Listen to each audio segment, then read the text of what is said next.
السلام عليكم ورحمة الله وبركاته. إن الحمد لله جميعا نحمده ونستعينه ونستغفره ونؤمن به ونتوكل عليه ونعوذ بالله من شرور أنفسنا ومن سيئات أعمالنا. من يهد الله فلا مضل له ومن يضلله فلا هادي له. الذي هدانا إلى خير الأديان وعلم البيان والقرآن،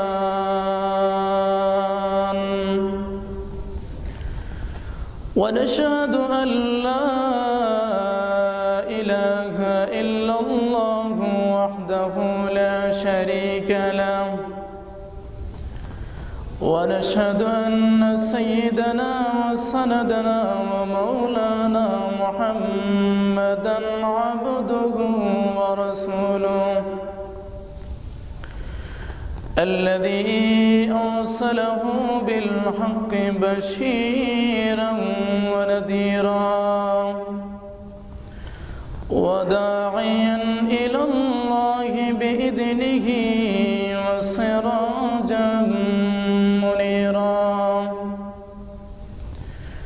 أما بعد، فقد قال الله تعالى في كلامه المجيد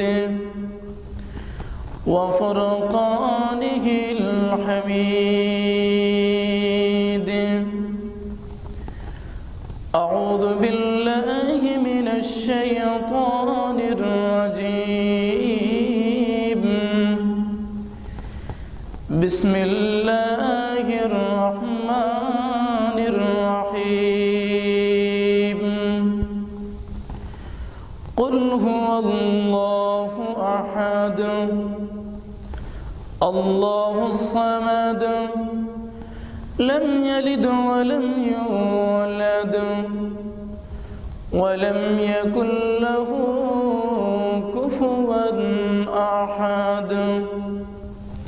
بارك الله لنا ولكم في القرآن العظيم، ونفعنا وإياكم بالآيات والذكر الحكيم. اللهم صل على محمد وعلى آل محمد كما صليت على إبراهيم وعلى آل إبراهيم إنك حميد مجيد.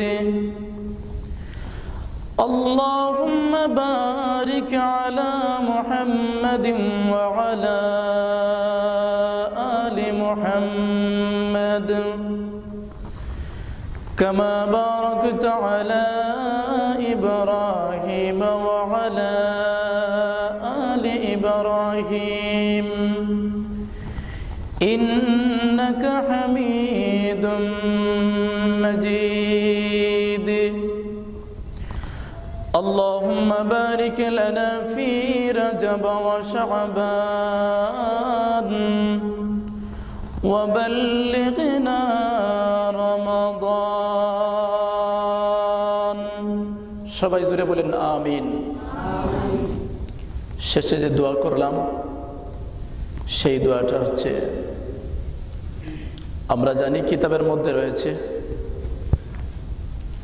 রজব এবং শাবান মাসের মধ্যে এই দোয়া করা হয়। মুহতারাম হাজরিন, আজকে রজব মাসের 1 তারিখ। রজব মাস শুরু হয়ে গেছে। আরবি মাস রজব মাস। আল্লাহ রাব্বুল আলামিন 4টি মাসকে বিশেষভাবে সম্মানিত ঘোষণা করেছেন। এই মাসগুলোর মধ্য থেকে একটি মাস হচ্ছে যে মাসের আজকে প্রথম তারিখ, অর্থাৎ রজব মাস। বলেন সুবহানাল্লাহ। এই রজব মাসে আমরা উপনীত হয়ে গেছি। এই মাস এবং পরবর্তী মাস শাবান মাসের পরেই আমাদের কাঙ্ক্ষিত মাস, মুমিনের আমলের সিজন, অর্থাৎ রমজানুল মুবারক। আল্লাহ রাব্বুল আলামিন আমাদের সবাইকে সুস্থ রেখে নেক হায়াত দান করে এই রজব এবং শাবান মাসের সমস্ত ফয়জাত এবং বরকত আমাদেরকে দিয়ে রমজানুল মুবারক পর্যন্ত আমাদের সহি সালিমভাবে আল্লাহ রাব্বুল আলামিন পৌঁছিয়ে দিন। সবাই বলেন আমিন। মুহতারাম মুসল্লিয়ানে কেরাম, আমার আগে আমার অত্যন্ত প্রিয় ব্যক্তিত্ব হাফিজ খায়রুল বাশার দেলওয়ার সাহেব আলোচনা করেছেন কোরআনে কারীমের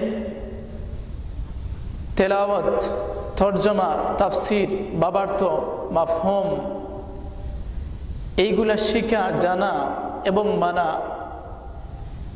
গুরুত্ব সম্পর্কে উনি আলোচনা করেছেন। এবং সামনে আমাদের প্রধান অতিথি বরদেশি হুজুর ইনশাআল্লাহ আলোচনা করবেন।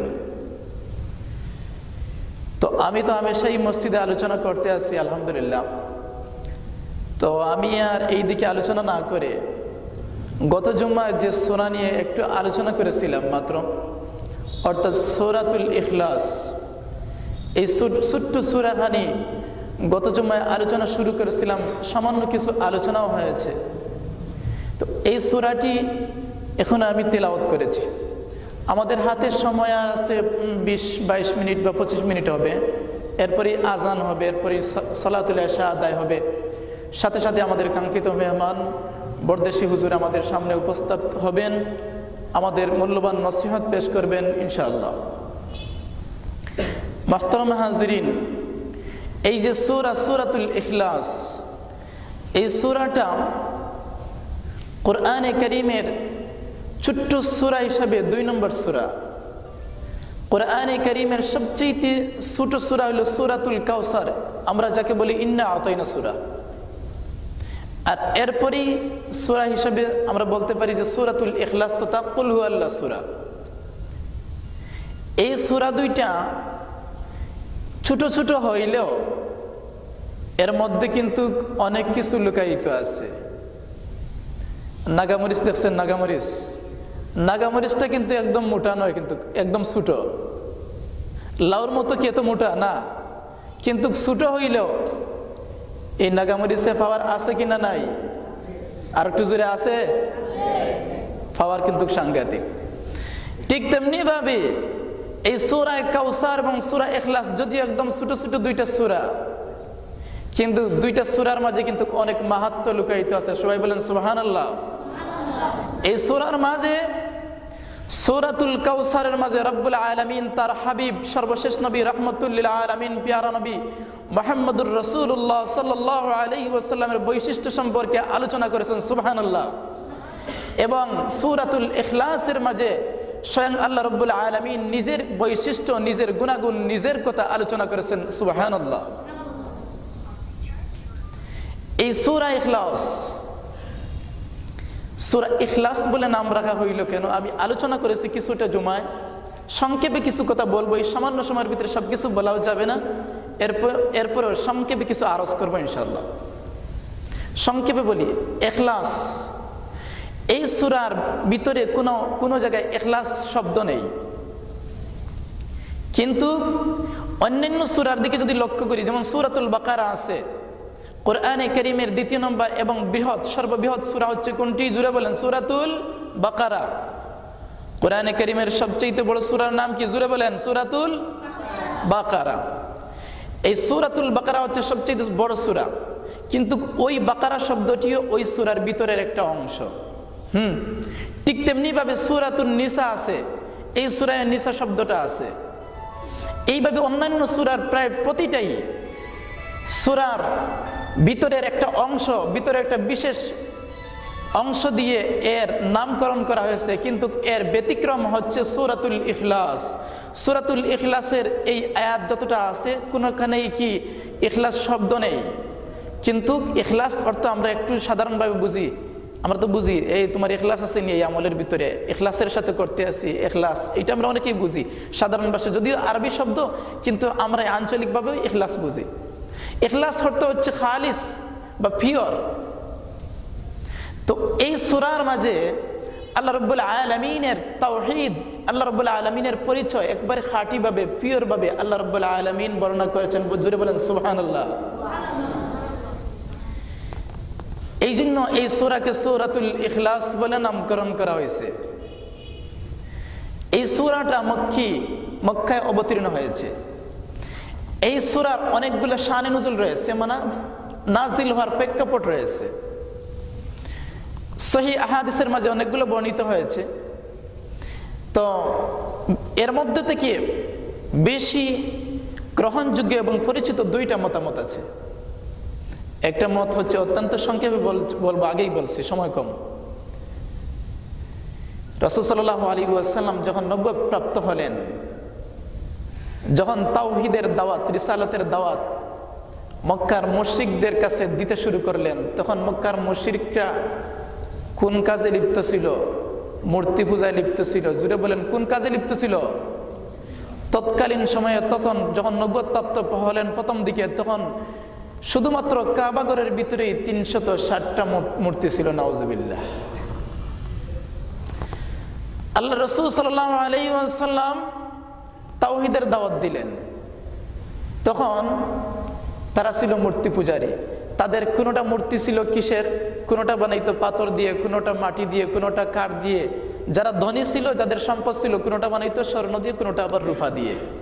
তখন তারা প্রশ্ন করলো, কিছু মূর্তি পূজারী এবং মুশরিক যারা, এবং সাথে সাথে ইহুদিরা, আচ্ছা মুহাম্মদ সাল্লাল্লাহু আলাইহি ওয়াসাল্লাম, তুমি যে দাওয়াত দিতেছো এক আল্লাহর, তোমার আল্লাহ কিসের তৈরি? স্বর্ণের না রূপার? নাউজুবিল্লাহ বলবেন না? তাদের ধারণা যেমন তেমন প্রশ্ন। তখন আল্লাহ রাব্বুল আলামিন এই প্রশ্নের জবাবে রাসূল সাল্লাল্লাহু আলাইহি ওয়াসাল্লামের কাছে জিবরাইল পাঠিয়ে এই সূরা নাজিল করলেন এবং তাদের জবাব দিলেন। সুবহানাল্লাহ।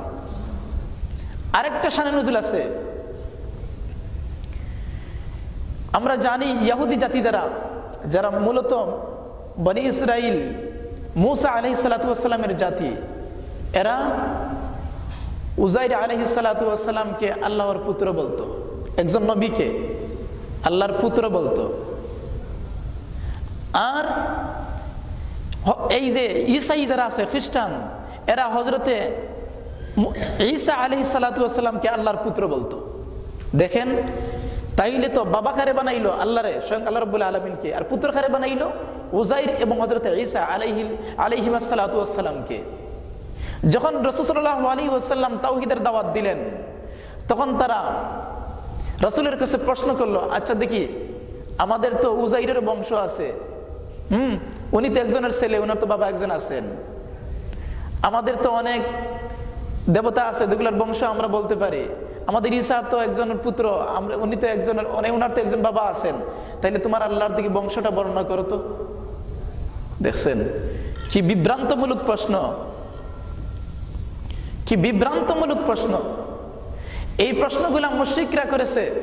এই প্রশ্নের জবাবে আল্লাহ রাব্বুল আলামিন এই সূরাতুল ইখলাস বর্ণনা করে, এই নাজিল করে তাদের জবাব দিলেন যে আল্লাহ রাব্বুল আলামিন কি একক, উনি অমুখাপেক্ষী, সব কিছুর অমুখাপেক্ষী, কোনো কিছুর মুখাপেক্ষী নন, মুহতাজ নন। উনি কাউকে জন্ম দেননি এবং ওনাকেও কাউ জন্ম দেয়নি, ওনার সমকক্ষ কেউ নেই। এই জবাব দিতে গিয়ে আল্লাহ রাব্বুল আলামিন এই ছোট্ট সূরাখানা নাজিল করে আল্লাহ রাব্বুল আলামিন ওনার সম্পূর্ণ পরিচয় সম্পূর্ণ সুষ্ঠুভাবে পরিপূর্ণভাবে আল্লাহ রাব্বুল আলামিন নিজের পরিচয় সূরাতুল ইখলাসের মাঝে দিয়ে দিয়েছেন। সুবহানাল্লাহ। এরকম প্রশ্ন শুধু মক্কার মুশরিকরাও করে নাই, পরবর্তীতে অনেকেও করেছে। শুনবেন একটা ঘটনা। খলিফা আব্দুল মালিক ইবনে মারওয়ান, ওই যে তখন ইসলামী রাষ্ট্র ছিল, তখন বাগদাদে খলিফা আব্দুল মালিক ইবনে মারওয়ানের সময়, তখন তিনি ইসলামী রাষ্ট্রের কি ছিলেন? খলিফা ছিলেন। উনি একজন আলিম ছিলেন। তখন একসময় ইহুদিরা এই ইহুদিরা সবসময় ফেরেববাজি করে, খুব ফিতনাবাজির লাগে নাম্বার ওয়ান। বর্তমানেও পৃথিবীতে এই ইহুদিরা সবচাইতে চক্রান্তের জাল, মুসলমানদেরকে কোন ফাঁদে পেলে তাদেরকে ধোঁকা দেওয়া যায়, তাদেরকে কষ্ট দেওয়া যায়, তাদের বিরোধিতা করা যায়, তাদের ধ্বংস করা যায়, মুসলমানদের ক্ষতি করা যায়, উঠে পড়ে তারা সর্বদাই তাদের এটা রক্তে মাংসে সাথে মিশে গেছে। ঠিক না বেঠিক? এই ইহুদিরা খলিফা আব্দুল মালিক ইবনে মারওয়ানের সময় হঠাৎ করে এই রাষ্ট্রের ভিতরে ঢুকে চতুর্দিকে ভিন্ন মহল্লায় ভিন্ন মসজিদে গিয়ে মানুষদেরকে তিনটা প্রশ্ন করতে লাগলো, বিভ্রান্তমূলক প্রশ্ন। এক নম্বর প্রশ্ন হচ্ছে, তোমাদের যে আল্লাহ বলছো এক, আচ্ছা ওনার আগে কে? ওনার আগে কে? ওনার আগে কে ছিলেন? বিভ্রান্তমূলক প্রশ্ন না? আল্লাহর আগে কে ছিলেন? দুই নম্বর প্রশ্ন,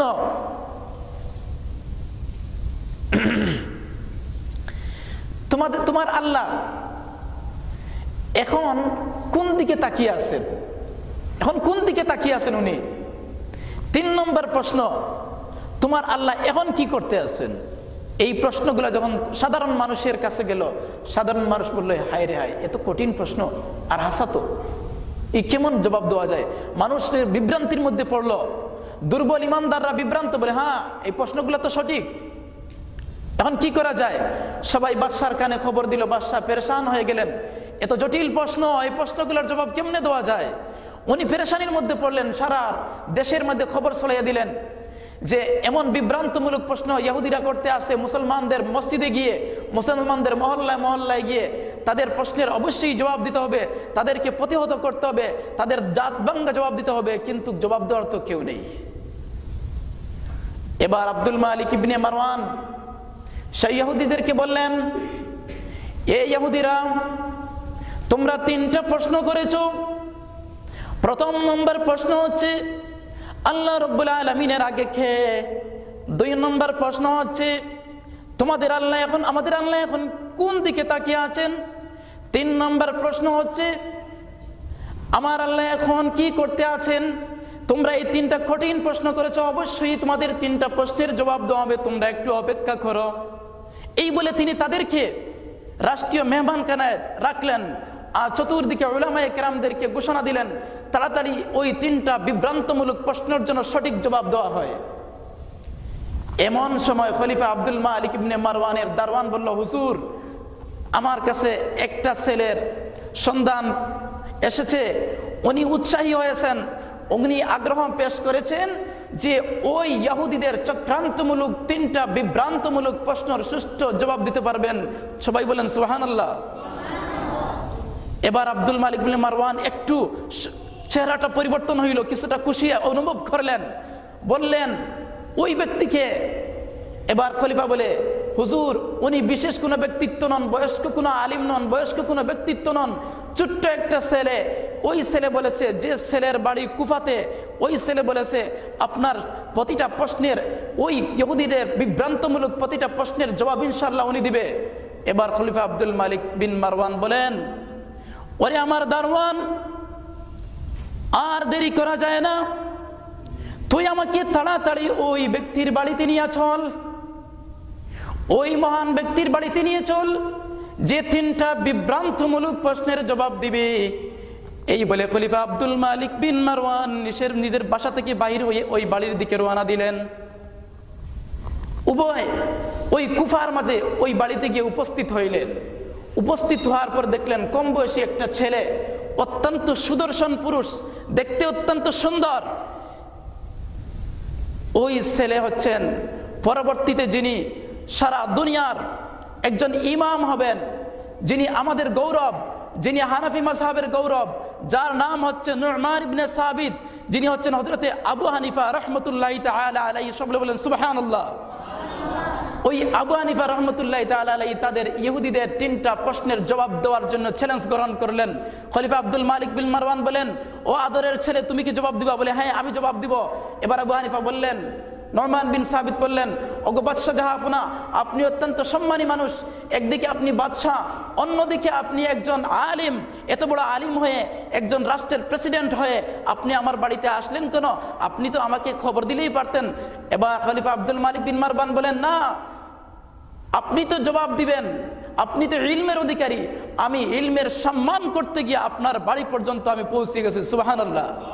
দেখেন, আলিমরা আলিমদের সম্মান দিতে জানে, ইলিমওয়ালা ইলিমওয়াদের সম্মান দিতে জানে, এই জন্য ইলিমওয়ালাদেরকে আমরা সম্মান দিতে হবে না? এখন আবু হানিফা আর দেরি না করে নু'মান বিন সাবিত খলিফা আব্দুল মালিক বিন মারওয়ানের সাথে রওনা দিলেন। সংক্ষেপে বলছি, অনুষ্ঠান করা হইল, সব দিকে আওয়াজ ছড়িয়ে দেওয়া হলো, আজকে অমুক টাইমে বড় অনুষ্ঠানের মাধ্যমে ইহুদিদের 3টা প্রশ্নের জবাব দেওয়া হবে। জবাব কে দিবেন? এই ছোট্ট ছেলে নু'মান বিন সাবিত, উনি জবাব দিবেন। সবাই জড়ো হইল। এবার নু'মান বিন সাবিত বললেন ইহুদিদের আলিমদেরকে বললেন, বড় স্টেজ বাঁধা হলো। ইহুদির আলিমরা যেহেতু সবচেয়ে তারা সম্মানী বড় বড় আলিম, এই জন্য দেখেন তাদেরকে সম্মান দেওয়া হইল।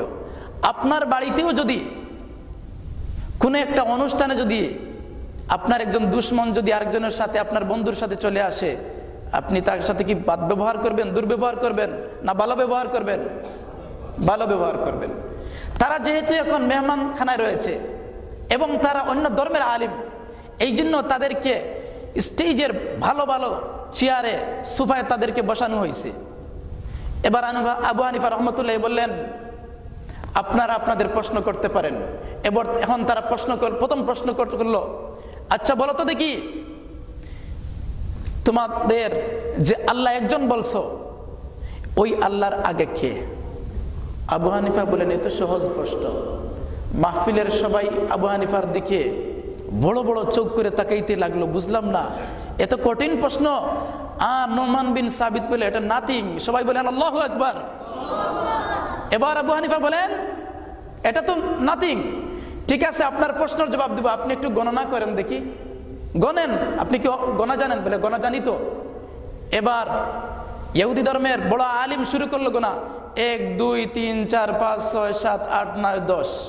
আবু হানিফা বলেন, হয় নাই। আবার শুরু করলো 1 2 3 4 এভাবে 10 পর্যন্ত, বলেন হয় নাই। বলে কিভাবে? বলে উল্টা গণেন। এবার এই ইহুদি ধর্মের আলিম গণনা শুরু করলো, 10 9 8 7 6 5 4 3 1। আবু হানিফা বলেন, একের আগে কি? বলে কিছুই নাই। আবু হানিফা বলেন, যেইভাবে এক সংখ্যার আগে কিছু নেই, ঠিক তেমনি ভাবে আল্লাহ রাব্বুল আলামিন হচ্ছেন এক, একের আগে আর কিছুই নেই। বলেন সুবহানাল্লাহ। কি সুন্দর জবাব দিয়ে দিলেন। এবার ইহুদিদের আলিমদের চেহারা বিবর্ণ হয়ে গেল। এবার আবু হানিফা বলেন, আর দেরি করা যাবে না, দ্বিতীয় প্রশ্ন করেন। এবার তারা দ্বিতীয় প্রশ্ন করলো। ঠিক আছে, দ্বিতীয় প্রশ্ন হচ্ছে, তোমার আল্লাহ এখন কোন দিকে তাকিয়ে আছেন? আবু হানিফা বলেন, একটা মোমবাতি নিয়ে আসো তো। তড়িঘড়ি একটা মোমবাতি নিয়ে আসা হইল। স্টেজের উপরেই মোমবাতিটা আগুন ধরিয়ে দেওয়া হইল। এবার আবু হানিফা উল্টা প্রশ্ন করলেন, হে ইহুদি ধর্মের আলিম, আপনি বলুন তো, এই মোমবাতির আলো কোন দিকে? এবার আলিম জবাব দেয়, এই মোমবাতির আলো তো চতুর্দিকে। আমার গৌরব ইমাম আবু হানিফা রহমতুল্লাহি তাআলা আলাইহি বলেন, ঠিক সামান্য একটা মোমবাতির আলো যদি চতুর্দিকে হইতে পারে, আমার আল্লাহ রাব্বুল আলামিন রহমানুর রহিমের দৃষ্টি কোনো একদিকে বিশেষভাবে নয়, চতুর্দিকে ওনার দৃষ্টি রয়েছে। জমিনের নিচে হোক, আকাশের উপরে হোক, সাগরের নিচে হোক, যেটায় কোথায় যা কিছু রয়েছে, চতুর্দিকে আমার আল্লাহ রাব্বুল আলামিনের দৃষ্টি রয়েছে। বলেন সুবহানাল্লাহ। এই জবাব শোনার পরেও তারা একদম থ হয়ে গেল। এবার আবু হানিফা বললেন, 3টা প্রশ্ন। বলে হ্যাঁ, শেষের প্রশ্নটা করেন। এবার তারা প্রশ্ন করলো, 3 নম্বর প্রশ্ন, তোমার আল্লাহ এখন কি করতে আছেন? আবু হানিফা বললেন, দুইটা প্রশ্ন তো তাদের ইজ্জত একটু দিয়ে দিয়ে প্রশ্নটার উত্তর বললাম, এখন আর ইজ্জত দেওয়া যাবে না, প্রশ্নটাও তো শেষ হয়ে যাবে। তারা মুসলমানদেরকে বিভ্রান্ত করতে চেয়েছিল, আজকে তারা পরাজিত হচ্ছে, চূড়ান্ত পর্যায়ের পরাজয় তারা বরণ করুক। এবার আবু হানিফা বললেন, আপনাদের একটা প্রশ্ন করি, আপনারা এই তিনটা প্রশ্নের জবাব জানেন না বিদায় আমাকে প্রশ্ন করেছেন, আমাদেরকে এলাকায় প্রশ্ন করেছেন, আমাদের মসজিদে প্রশ্ন করেছেন। আলহামদুলিল্লাহ, আমাদের কাঙ্ক্ষিত মেহমান বরদেশি হুজুর আমাদের মাঝে উপস্থিত হয়ে গেছেন। অল্প কিছুক্ষণের মধ্যে আমাদের আজান হবে, সালাতুল এশার সাথে সাথেই হুজুর আলোচনা করবেন, আপনারা বসে পড়ুন। আর যারা হুজুরের অপেক্ষায় আছেন তাড়াতাড়ি মসজিদে চলে আসুন, ইনশাআল্লাহ আলোচনা হবে। আমি আমার সংক্ষিপ্ত আলোচনা সংক্ষেপেই 4-5 মিনিটের ভিতরে শেষ করবো ইনশাআল্লাহ। এবার আবু হানিফা বললেন কি, এখন এতক্ষণ তাদের সম্মান দিলাম, কিন্তু তারা তো চেয়েছিল সাধারণ মুসলমানদের বিভ্রান্ত করা, আমাদের মানুষদেরকে ঈমান হারা করা, আর ছাড় দেওয়া যাবে না। এবার আবু হানিফা উল্টা প্রশ্ন করলেন, আচ্ছা বলুন তো, আপনারা তো প্রশ্ন করেছেন তিনটা, প্রশ্নের জবাব জানেন, বলেন আমরা তো জানি না এই জন্য প্রশ্ন করেছি। তাইলে আপনারা বলেন, যে জানে প্রশ্নের জবাব সে বেশি, যে জানে সে বড়, সে সম্মানী, না যে জানে না সে সম্মানী? বলে না না, যে তো জানে সে তো সম্মানী। আমি জবাব দিতে আসি, আবু হানিফা বললেন তাইলে তো আমি জানি এই জন্য আমি তো সম্মানী। সম্মানী মানুষের জন্য কি এই আসন? আপনারা এখান থেকে একটু নামুন। এখন মাথা একটু নিচের দিকে দিয়ে তারা নামে পড়ল। আবু হানিফা এবার সেই কুরসির উপর গিয়ে বসলেন, সবাই বলেন সুবহানাল্লাহ। এবার আবু হানিফা রহমতুল্লাহি তাআলা আলাইহি বললেন, তোমাদের 3 নম্বর প্রশ্ন হচ্ছে, আমার আল্লাহ এই মুহূর্তে কি করেছেন, কি করতে আছেন? আমার আল্লাহ এই মুহূর্তে তোমাদেরকে এই মঞ্চ থেকে নামিয়ে মাটির সাথে বসিয়ে দিয়েছেন বেইজ্জতির সাথে, আর আমাকে সম্মানের সাথে এই আসনে বসিয়েছেন। সবাই বলেন সুবহানাল্লাহ। এইরকম প্রশ্ন, বিভ্রান্তমূলক প্রশ্ন তৎকালীন সময়ে হয়েছিল রাসূলের যুগে, এবং খলিফা আব্দুল মালিক ইবনে মারওয়ানের সময় এই সমস্ত ইহুদিরাও করেছিল। আজকেও বর্তমানেও বিভিন্ন মানুষেরা ফিতনা ছড়ানোর জন্য প্রশ্ন করবে। আমরা এই সূরাতুল ইখলাসের মাধ্যমে এই প্রশ্নের জবাবগুলো দিব ইনশাআল্লাহ, ঠিক না বেটি? এই সূরাতুল ইখলাসের মাঝে আল্লাহ রাব্বুল আলামিনের 4টা কোয়ালিটি বর্ণনা করা হয়েছে। স্বয়ং আল্লাহ রাব্বুল আলামিন ওনার 4টা কোয়ালিটি বর্ণনা করেছেন। এই 4টা কোয়ালিটি সবিস্তারে আলোচনা করার আমাদের কাছে আর সময় নেই। আমরা সংক্ষেপে একটা জিনিস বুঝি, আল্লাহ হইতে হইলে এই 4টা কোয়ালিটি না ছাড়া উপায় নাই। কেউ যদি কারো পূজা করে, কারো অর্চনা করে, ইবাদত করে, তাইলে যার ইবাদত করছে, যার পূজা করছে, যার গোলামি করছে, ওই সত্তার 4টি গুণাগুণ থাকতে হবে, 4টি বৈশিষ্ট্য থাকতে হবে, 4টা কোয়ালিটি থাকতে হবে। প্রথম নম্বর কোয়ালিটি কি? সূরাতুল ইখলাসের 1ম নম্বর আয়াতে আল্লাহ রাব্বুল আলামিন বলেছেন, কুল হুয়াল্লাহু আহাদ। আল্লাহ রাব্বুল আলামিন বলেছেন, হে নবী মুহাম্মদ সাল্লাল্লাহু আলাইহি ওয়াসাল্লাম, যারা আপনাকে আমার সম্পর্কে প্রশ্ন করছে তাদেরকে বলে দিন, তিনি আল্লাহ একক। কি বলেছেন? একক। জোরে বলেন, কি বলেছেন? এক বলেছেন না একক বলেছেন? ভালো করে লক্ষ্য করুন, এক বলেন নাই। আল্লাহ রাব্বুল আলামিন কুল হুয়াল্লাহু ওয়াহিদ বলেন নাই, আল্লাহ বলেছেন কুল হুয়াল্লাহু আহাদ। ওয়াহিদ অর্থ হচ্ছে এক, আর আহাদ অর্থ হচ্ছে একক। আচ্ছা, আমরা যখন এক বলি বোঝা যায় 2 হওয়ার সম্ভাবনা আছে, কিন্তু যখন আমরা একক বলি তখন আর 2 কিন্তু আমাদের অন্তরে কাজ করবে না, 2 হওয়ার আর সম্ভাবনা নাই। এই জন্য আল্লাহ রাব্বুল আলামিন ওয়াহিদ বলেন নাই, বলেছেন কি? আহাদ। অর্থ কি? একক, অদ্বিতীয়। আল্লাহ রাব্বুল আলামিন হচ্ছেন একক, অর্থাৎ যার সাথে কোনো কি নেই, যার জাত সত্তা, জাত অর্থ সত্তা, এবং সিফাত অর্থ তার গুণাগুণ, যার সিফাত, যার জাত এবং সিফাত তথা সত্তা এবং ওনার গুণাগুণের সাথে কোনো ধরনের শিরিক, কোনো ধরনের অংশীদারিত্ব, কোনো ধরনের এড, কোনো ধরনের শরিক আল্লাহ রাব্বুল আলামিনের জাত এবং সিফাতের মাঝে নেই। আল্লাহ হচ্ছেন কি? একক। সুতরাং আল্লাহ তাআলার প্রথম কোয়ালিটি হচ্ছে আল্লাহ একক, এক নন, একক, ওয়াহিদ নন, আহাদ। সংক্ষেপে বললাম। 2 নম্বর হচ্ছে আল্লাহ রাব্বুল আলামিন বলেছেন কি, আল্লাহুস সামাদ, আল্লাহ হচ্ছেন সামাদ। এই সামাদ শব্দের ভিতরে কতই যে মাহাত্ম, আমরা সংক্ষেপে বলি বেনিয়াস তথা অমুখাপেক্ষী। আল্লাহ রাব্বুল আলামিন কোনো কিছুর মুখাপেক্ষী নন, কিন্তু সৃষ্টি জগতের এমন কেউ নেই যে কিছু না কিছুর মুখাপেক্ষী নন। আমরা মানুষেরা খানার মুখাপেক্ষী, না খাইলে বাসি না, পানির মুখাপেক্ষী, হ্যাঁ, ঘুমের মুখাপেক্ষী, বাড়িঘরের মুখাপেক্ষী, স্বামী স্ত্রীর মুখাপেক্ষী, স্ত্রী স্বামীর মুখাপেক্ষী, ধনী গরিবের মুখাপেক্ষী, গরিব ধনীর মুখাপেক্ষী, বাতাসের মুখাপেক্ষী, আলোর মুখাপেক্ষী, রাতের মুখাপেক্ষী, দিনের মুখাপেক্ষী, সব দিকের মুখাপেক্ষী, অক্সিজেনের মুখাপেক্ষী, ঔষধের মুখাপেক্ষী। এইগুলা ছাড়া আমরা বাঁচি না। পৃথিবীতে যত সৃষ্টি আছে, যা কিছু জীব হোক আর জড় হোক, সবাই মুখাপেক্ষী। এই জন্য আল্লাহ তাআলার দ্বিতীয় কোয়ালিটি হচ্ছে উনি অমুখাপেক্ষী, কোনো কিছুর মুখাপেক্ষী নন। আর পৃথিবীর যে কেউ মুখাপেক্ষী। এই জন্য যে অন্য কিছুর মুখাপেক্ষী, হয় ঘুমের হোক বা খাওয়ার হোক বা যা কিছুর হোক, যদি কেউ মুখাপেক্ষী হয়, কখনো সে কি হইতে পারে না, স্রষ্টা হইতে পারে না। জুড়ে বলেন ঠিক না বেটি? সুতরাং আল্লাহ রাব্বুল আলামিন হচ্ছেন অমুখাপেক্ষী, এবং আল্লাহ রাব্বুল আলামিনের দ্বিতীয় কোয়ালিটি হচ্ছে উনি অমুখাপেক্ষী। যিনি স্রষ্টা হবেন ওনার 4টি কোয়ালিটি হবে, এর 2টি আমরা সংক্ষেপে আলোচনা করলাম। আল্লাহ রাব্বুল আলামিন আমাদেরকে যদি কোনোদিন সময় দান করেন, বাকি 2টি ইনশাআল্লাহ আলোচনা হবে। আর এখন আমাদের আজানের সময় হয়ে গেছে, আমরা সময় মতো নামাজ পড়বো ইনশাআল্লাহ, নির্ধারিত সময়ে, আমাদের প্রতিদিনের নির্ধারিত সময়ে। আর আমাদের কাঙ্ক্ষিত মেহমান, বিশিষ্ট আলিমে দ্বীন, আমাদের পরিচিত মুখ, আমাদের মহব্বতের ব্যক্তিত্ব, বিশিষ্ট আলিমে দ্বীন হযরত মাওলানা মমতাজউদ্দিন বরদেশী হুজুর দামাত বারাকাতুহুম আমাদের মাঝে উপস্থিত হয়ে গেছেন। আপনারা যে যেখানে আছেন, হুজুরের কথা আমাদের অনেকে জিজ্ঞাসা করেছেন, ফোন দিয়েছেন, হুজুর উপস্থিত হয়ে গেছেন। আপনারা অনতিবিলম্বে মাহফিলে হাজির হয়ে যান। আল্লাহ রাব্বুল আলামিন আমাদেরকে শেষ পর্যন্ত উপস্থিত থাকার এবং আলোচনা শোনার এবং আমল করার তৌফিক দান করুন।